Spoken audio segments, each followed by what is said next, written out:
This event is for one fall with a 10-minute time limit. In the red corner at 270 pounds from New York City, Jim Hacksaw Duggan. And in the blue corner at 238 pounds, also from New York City, the borough of Brooklyn, Vinnie Romeo. Vinnie Romeo coming back.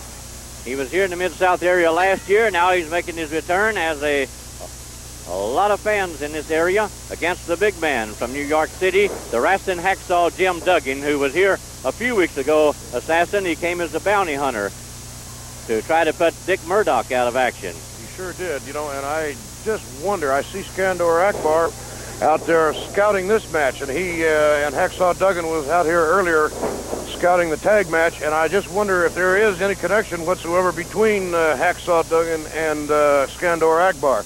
Hacksaw Duggan, he's a very big man. He's 6'4", weighs 270 pounds, and he's a very, very well-conditioned athlete, and he has been an athlete all of his life. He's from New York, and he was the New York State Amateur Wrestling Champion 3 years running in the heavyweight division.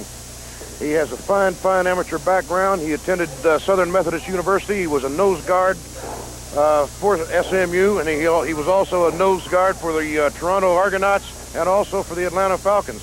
So he is certainly no stranger to professional athletics, professional competition. And I think many people ask, well, why didn't he continue his professional football career? Why didn't he do this and so on? But the fact still remains that he has reverted back to his first love, and that's professional wrestling. And out there scouting this match, and he and Hacksaw Duggan was out here earlier, and he is rapidly gaining, I might add, a reputation for being a first-class bounty hunter. That may be a dubious reputation in the minds of some people, but still, the fact remains that he is a big, powerful man, and he can certainly back himself up in the ring. I'd just like to be in the Far East when Captain Redneck Dick Murdoch gets the word that here's the man, the bounty hunter against him a few weeks ago is here in the Mid-South. His good friend Ted DiBiase, what things that he's been doing. And I'm sure we'll be hearing from Dick Murdoch soon, just as soon as the word gets to him about these things that have been going on since he's gone. Well, there's been a lot of mind-boggling situations that have occurred in Mid-South here in the last few weeks, and I'm sure that the Junkyard Dog, being under the tremendous pressure that he's under right now, look at that high, hard shoulder breaker.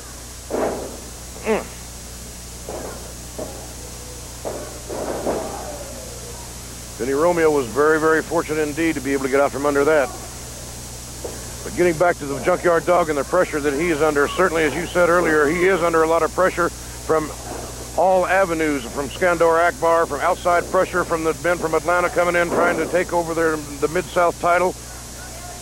And with Ted DiBiase doing what he's done to the Junkyard Dog, I'm not sure that the Junkyard Dog knows at this point whether he's coming or going.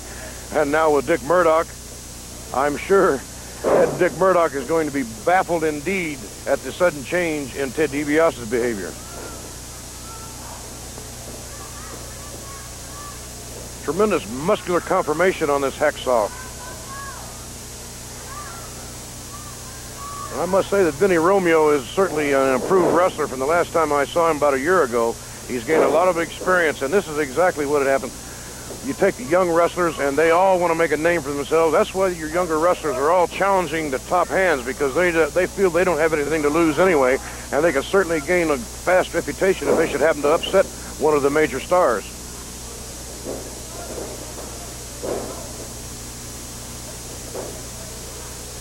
And next event coming up will be the new Louisiana heavyweight title holder, Killer Khan, who won the tournament in Baton Rouge on July the 6th. Of course, he's managed by General Skandor Akbar.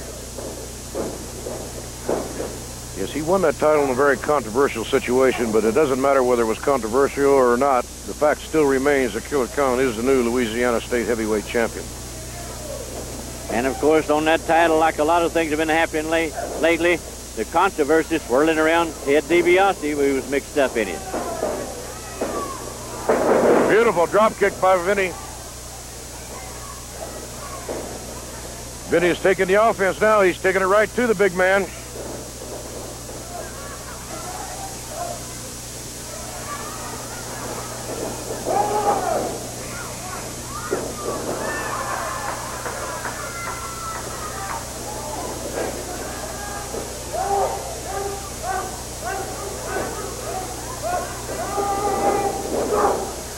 Look at that. That takes a tremendous amount of power and strength and balance to hold a man up like that and run with him. Vinnie Romeo has got to be 250 or 60 pounds, and he's handling him like he's a welterweight. Big backbreaker now after ramming him viciously into those turnbuckles. That's a 3 count and a victory for Big Jim Duggan. And Jim Duggan will have people standing up and knowing that he'll be a man to deal with in the Mid-South area. We'll be back with more action after this word from Mid-South Wrestling.